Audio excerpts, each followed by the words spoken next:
Alan Burrows, welcome to this one-to-one. I find myself sitting next to the Motherwell Chief Executive. How did that role come about? 4 years ago I was promoted to General Manager, then more recently Chief Operating Officer, now Chief Exec, and you know it's been an honour, a privilege and a pleasure for me to serve not only the club I supported as a boy, but the one I've worked with for the last 11 years, so you know, I'm delighted to be doing it. When you look back over this year, has it exceeded expectations? Yeah, probably. I think when we started the season, Peter, we were looking to, our remit was to stay away from the bottom of the table. Our aim was to try and be in the top six. And like every club in the league, I think it was probably to try and have a good cup run. To have a good cup run is one thing, but to have two and get to two finals, the first time the club have done that in the last 6 to 8 years has just been absolutely incredible for us. It's been, you know, fantastic for the town, it's been fantastic for the club.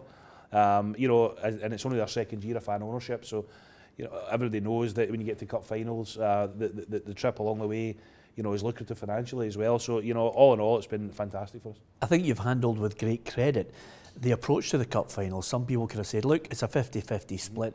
You've been realistic enough and fair enough with Celtic to say, we know what we're trying to sell. How many do you think you'll sell? Yeah, well, I hope we've got just short of 15,000 tickets, and I hope we sell all of them.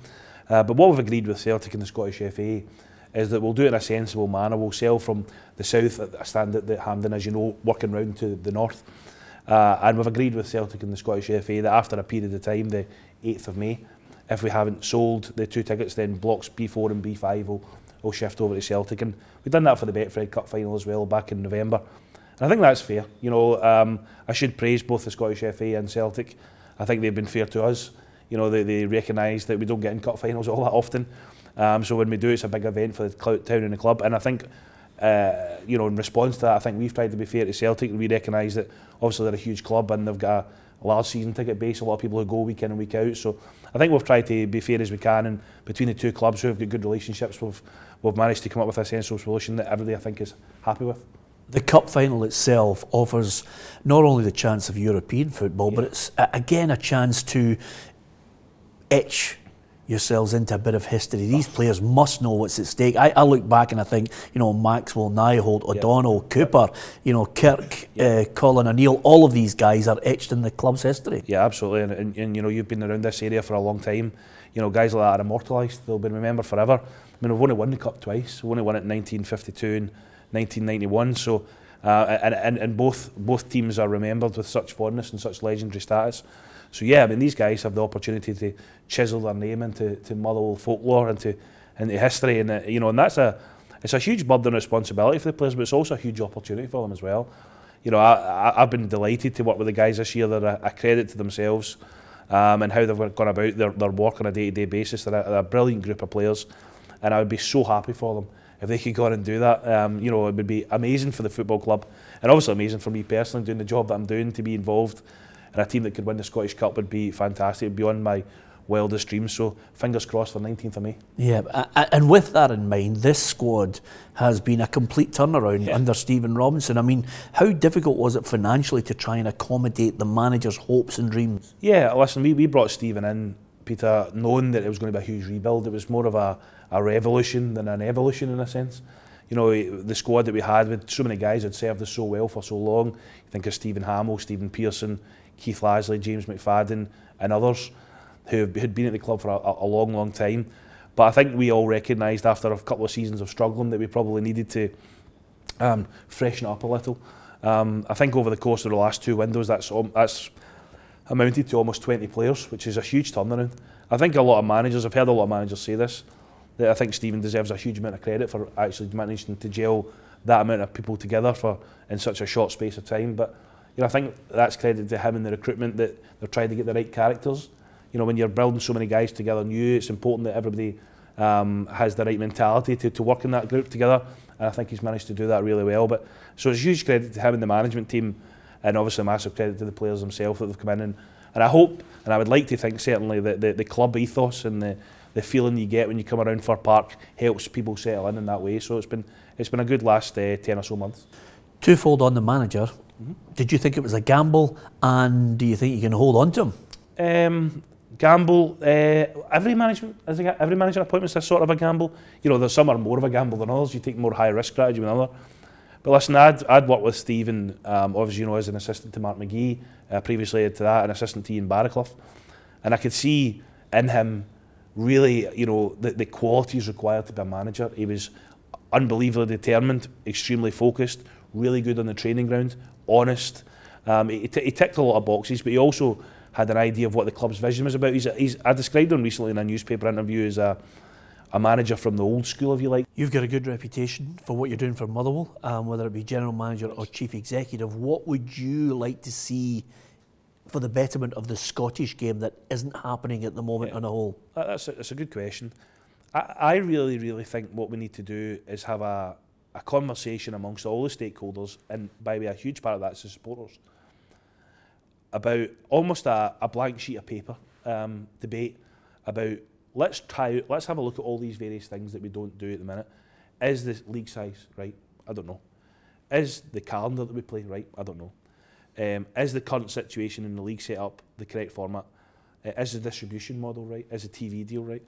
I think what we need to do is really investigate all these things and put some time and effort and even maybe a bit of money into looking at whether or not they would better the game. Because, listen, you know I'm a big advocate of summer football, but I do admit that I've got no real basis or facts and figures. It's just almost my hunches of what I think would be better for the game. I would like actually for Scottish football to spend a little bit of time looking at all these various things, looking at other leagues, how do they work, how do they do it.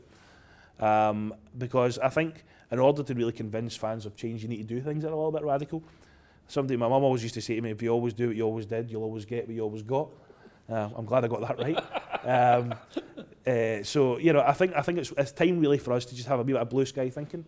You know, get together the clubs, the fans, the broadcasters, people like yourself, and actually really sit down and have a little brainstorm about what is it that other leagues do that we don't? Is it better? Is it not? And let's have a real kind of think about it. That would be what I would do. I've got my own ideas, and as I said to you before, I'm a huge advocate of summer football.